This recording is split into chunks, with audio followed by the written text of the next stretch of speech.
Good morning. Ngasi card ki message hapeta yeng minarase aduga timing se ko adu ngarang aina share budi tawjagre ko haidi 88 portal gi tawbodo ngasi se tang ni pan se sungdo shoidana tawbiro ko haidi manifestation tawbo ko ba mayam ama haidi nungdang thabak chatpa duty leba oiragana ayuk ki pung ni pan ga mene ni pan se tawbiro natraga ayuk thabak chatop oiragana nungdang da shoidana tawbiba ado marak sida haidi tangai phadana haidi si ani se loimak haidi timing ani se loi engage taw leire na khalla se ba sangdare na khalla se ba ada agadi marak ta dum tawbibe ko marak ta ngasi gi timing afaba harak podo adu da dum khalla tawbibe ado khwaidi gi sum phaba haigadi 88 haibani na 88 to mu adum follow tawbiba hai tare khoina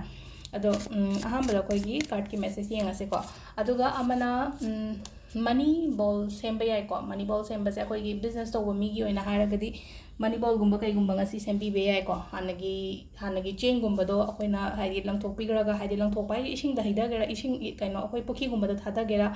natraga u makong gumba da hijalaga ko haidi money ball hana akoina yam kuina mamang chahi daga sem ki bodo ngarang han semba nataba mamang chahi da sem ki ba haidi action do oge ko lai kan khalagadi adu money ball semba ko pa adu duna ai ngatang lera mu share tor ki ko haidi money ball ga amu belief manifestation to we have a belief manifestation the karam mong da to no have do adu kitang khene kon hangai to do ga sida ai infinity sign ama ye ga ai se ai ngatang ai hore wai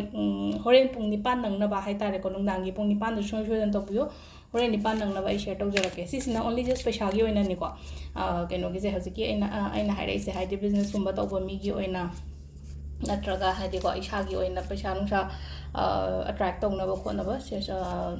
adugi matang da ado khoi first ka to kum lok targe ko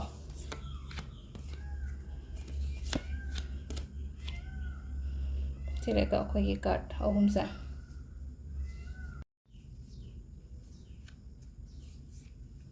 ida lere ko three cards ko khoi first three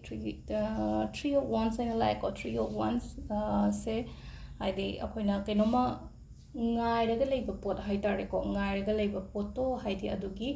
outcome phajana adum lakpa haitare ko haidi akoina kuina ngairaka potne khalase ko natraga haidi ngarang nahandagi ngaibane na khalase ko haidi ngasi gumba ga haidi oigadrane kaina khanba gumba leina ko adugi result to phana lakpa adumaina oina oire ko aduga amana anisubagi sena haidi page of one sign like a page of one se ko haidi tauge haina khallaga leiba pot hai tare ko aise kaino di ma'am leiba ingonda ideas ma'am am di leiba athaba in the business ki da oiro atopa kaino ki da oiro adu taraga so kya pangthok taba hai tare ko ai gi manung da yauriba talent to hadi isana khangna hai tare ko hadi uthok taba natraga hadi pangthok taba gumba hai tare pangthok odu gi pot ma'am do pangthok ba hai tare ko hadi aise khut chaba lon ba khot pa hai adu da mingon da uthok teba adu to hadi uthok pa matam ni ko ta seng na hara kanda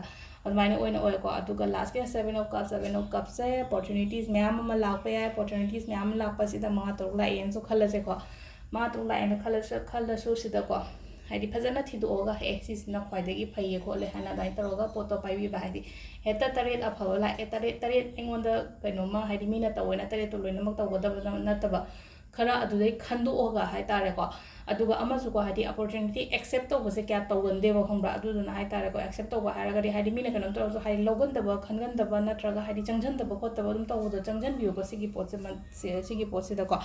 aduga timing apha se ayuki pung nipan ga minute ani dai budi phare ko ado ai ngasai 88 budi hai ko ngarang jo hai gre ko nipan ga minute nipan ga minute nipan dangi ado ayuki sina nipan ga minute ani dagi na